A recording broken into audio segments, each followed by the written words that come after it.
ఇక తెలంగాణ భవన్లో మాజీ మంత్రి కేటీఆర్ మాట్లాడుతున్నారు. ఇప్పుడు లైవ్ ద్వారా చూద్దాం. కేవలం ఒక కమర్షియల్ ఎలిమెంట్గా దీన్ని చూసే విధానం ఏదైతే ఉందో ఇది రాష్ట్ర ప్రగతికి గొడ్డలి పెట్టవుతుంది. అందుకే ఈ ప్రతిపాదనల్ని తిరస్కరించాలని చెప్పి కూడా మేము ఎలక్ట్రిసిటీ రెగ్యులేటరీ కమిషన్ కోరినాం. ఇది రాష్ట్ర అభివృద్ధితో ముడిపడి ఉన్న అంశం విద్యుత్ అనేది, విద్యుత్ ఛార్జీల పెంపు అనేది. అందుకే అడ్డగోలుగా ఛార్జీలు పెంచకుండా ప్రభుత్వాన్ని నియంత్రించాలని చెప్పి కూడా ఎలక్ట్రిసిటీ రెగ్యులేటరీ కమిషన్ను మేము విజ్ఞప్తి చేస్తూ ఉన్నాం. ఈ విషయంలో సామాన్య ప్రజలు గృహాలలో మరి 300 యూనిట్లు దాటితే బెంబేలెత్తిపోయే విధంగా, భయపడే విధంగా ఫిక్స్డ్ ఛార్జీలను పెంచాలన్న ఆలోచన కానీ, ఒకటే స్లాబ్ పరిశ్రమలన్నిటికీ తీసుకురావాలన్న ఆలోచన కానీ ఇవన్నీ కూడా పునరాలోచించాలని, అదేవిధంగా మా సిరిసిల్ల లాంటి పట్టణంలో ఎక్కడైతే ఇవాళ సిరిసిల్లలో కానీ, నల్లగొండలో కానీ, అదే మాదిరిగా కాటేదాన్లో కానీ ఎక్కడైతే పవర్ లూమ్ సెక్టర్ ఉన్నదో అక్కడ కూడా వాళ్ళు 10 HP దాకా ఇప్పటిదాకా వారికి 50% సబ్సిడీ వచ్చేది. మరి ఈరోజు ప్రభుత్వం పెడుతున్న ప్రతిపాదనల వల్ల వాళ్ళు కూడా ప్రమాదంలో పడే పరిస్థితి ఉన్నది.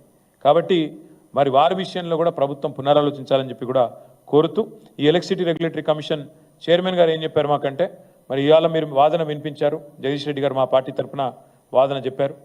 మీరు 23 నాడు పబ్లిక్ హియరింగ్ కూడా తప్పకుండా అటెండ్ కండి, 23 నాడు కూడా మీ పార్టీ తరఫున వాదన వినిపించండి అని చెప్పినారు. మేమేం చెప్పామంటే వారికి 23 పబ్లిక్ హియరింగ్ ఉంది కాబట్టే ప్రజలను అప్రమత్తం చేయడానికి, ప్రజలను చైతన్యవంతం చేయడానికే మేము ఒక 2 రోజుల ముందే వచ్చినాం. అందుకే ఇదంతా కూడా మీకు వివరంగా చెప్తున్నాము. తప్పకుండా మళ్ళీ 23 నాడు కూడా మా పార్టీ తరఫున ఒక బృందం వస్తుంది, తప్పకుండా మా ఆర్గ్యుమెంట్ ఆ రోజు కూడా చెప్తామని చెప్పినాము. భవిష్యత్తులో కూడా మేము ఎలక్ట్రిసిటీ రెగ్యులేటరీ కమిషన్ కూడా కోరుతా ఉన్నాం. ప్రభుత్వం దుందుడుకుగా వ్యవహారం చేసినా మీ పేరే ఎలక్ట్రిసిటీ రెగ్యులేటరీ కమిషన్, నియంత్రణ. మరి మీరే నియంత్రించాలి, మీరే ప్రజలను కాపాడాలి. ప్రభుత్వం యొక్క అనాలోచిత వైఖరి నుంచి తప్పకుండా ప్రజలకు రక్షణ కవచంలాగా ఉండాలని చెప్పి కూడా వారిని కోరినాం. వారు తప్పకుండా మన్నిస్తారని చెప్పి ఆశిస్తున్నాం. మీకు కూడా ధన్యవాదాలు. Thank you.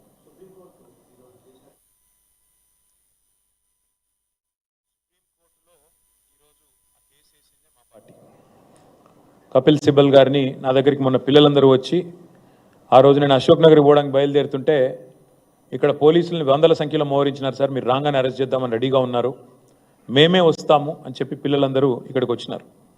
వచ్చి వారు మమ్మల్ని రిక్వెస్ట్ చేస్తే ఆలస్యమైనప్పటికీ కూడా, ఎల్లుండి పరీక్ష ఉన్నప్పటికీ కూడా ట్రై చేద్దామని చెప్పి థర్స్డే ఈవినింగ్ ఢిల్లీకి పంపించి మా ఆర్ఎస్ ప్రవీణ్ కుమార్ గారి నేతృత్వంలో, మా దాసోజి శ్రవణ్ గారి నేతృత్వంలో ఒక 10 మంది పిల్లల్ని కూడా ఢిల్లీకి పంపించి వారు మేము పిటిషన్ ఇస్తాము, మీరు సహకరించండి అంటే మేము కపిల్ సిబల్ గారు లాంటి ప్రముఖ న్యాయవాదిని నియమించి సుప్రీంకోర్టులో ఆ పిల్లల ఆందోళనను ఉపశమనం చేయాలని చెప్పి కొట్లాడినాం.